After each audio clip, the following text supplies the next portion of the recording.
Écrasée par les dettes de Johnny Hallyday, estimées à environ 30 millions d'euros, Laetitia Hallyday serait dans une situation de plus en plus difficile. La maman de Jade et Joey aurait même été contrainte de revoir son train de vie à la baisse. L'héritage de Johnny Hallyday a suscité bien des convoitises. Alors que sa veuve Laetitia Hallyday avait été désignée comme seule bénéficiaire de son testament, David et Laura, ses enfants aînés, avaient réclamé leur part du gâteau.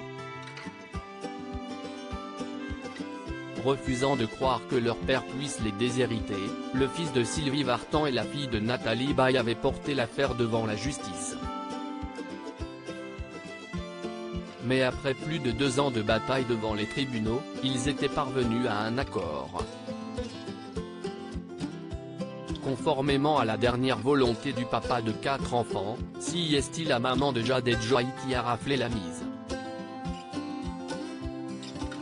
Mais ce joli pactole s'accompagne également d'une montagne de dettes, d'une valeur de 32 millions d'euros.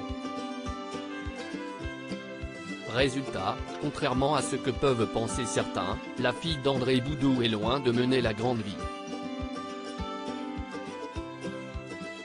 Au contraire, la situation de Laetitia et des 2 petites n'est pas reluisante, a confié le producteur Jean-Claude Camus, lequel a précisé qu'elle se retrouve avec le fardeau de la dette fiscale et personne d'autre.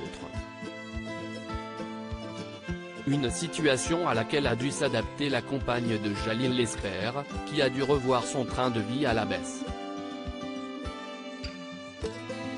Laetitia Hallyday pressée par le fisc lors de ses venues à Paris, Laetitia Hallyday, qui réside à Los Angeles, a toujours eu pour habitude de s'entourer de gardes de corps et d'un chauffeur privé.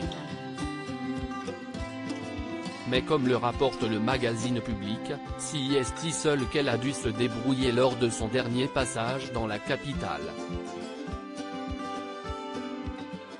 Fini le personnel à disposition, les séances shopping limitées et les dîners dans les restaurants les plus chics, la mère de famille de 47 ans doit désormais se serrer la ceinture. Elle, qui n'a toujours pas réussi à rembourser les 13 millions d'euros qu'elle avait promis au fisc avec la fin du mois d'août 2022, mène désormais un train de vie beaucoup plus modeste. Il faut dire qu'elle comptait sur la vente de la villa à la Savannah, à Marne-la-Coquette, mais cette dernière peine à trouver un acheteur. Laetitia Hallyday, qui aurait obtenu un nouveau délai chez le fisc, serait donc prête à renégocier le prix de la demeure, qu'elle a déjà nettement bradé à 10,5 millions d'euros, soit 30% de moins de ce qu'elle avait espéré en obtenir au départ. Mais la veuve le sait, elle doit faire vite, à bout de sa patience, le trésor public menacerait de mettre la propriété aux enchères, ce qui serait le coup de grâce pour la maman de Jade et Joey, déjà dans une situation très difficile.